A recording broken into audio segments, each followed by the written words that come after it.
everybody, it's Dana with Engadget. I'm here at Computex 2013 taking a look at a trio of new smartphones from Gigabyte. I'm going to talk about them all in one fell swoop just because they have more in common than they differ.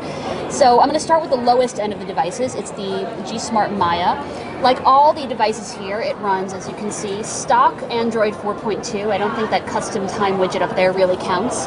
These are all dual SIM smartphones. They all have 1 gig of RAM on the inside.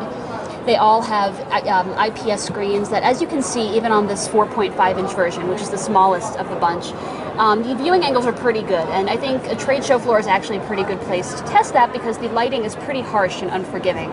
So, looks pretty bright here. The viewing angles are good. On this lowest end device, it's actually a QHD panel, but you move up to the other two, it's HD, not QHD.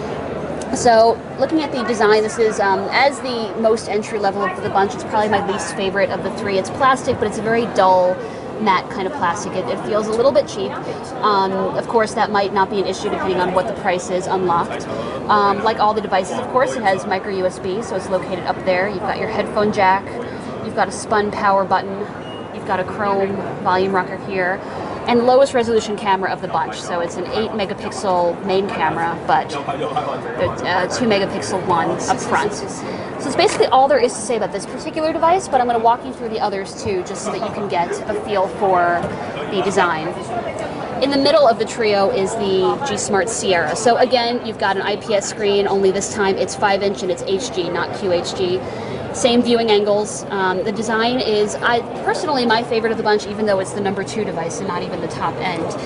It's plastic still, but it has more of a metallic sheen to it, which I find more attractive. You can see they're all sort of a little bit thick, but this one at least has a nicer finish. The buttons sort of are more flush and matching with the device. You don't really have those tacky chrome accents this time around.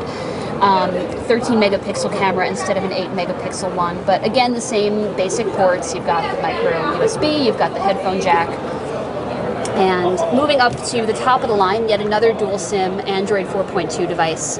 This is a 5-inch HD IPS screen, so just like the Sierra, what this does step up to is on the inside. It's a Qualcomm Snapdragon 400 dual-core processor as opposed to a quad-core MediaTek processor. The others are MediaTek quad-core, and this is a Snapdragon dual-core. So based on everything we know about Crate, of course, Snapdragon Crate, this should be a faster device by all accounts.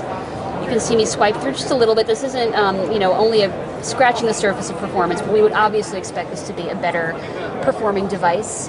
Is it a better looking device? That's really up to you. Of course, white devices are all the rage. This is sort of a slick, glossy plastic finish to it. I don't think it's necessarily nicer than the more mid-range Sierra device we just looked at, but to each his own.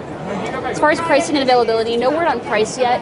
Gigabyte rep on site here did tell us it'll mainly be available in Asia and Eastern Europe, but possibly other markets will follow. So keep a lookout for more details. In the meantime, thanks for watching.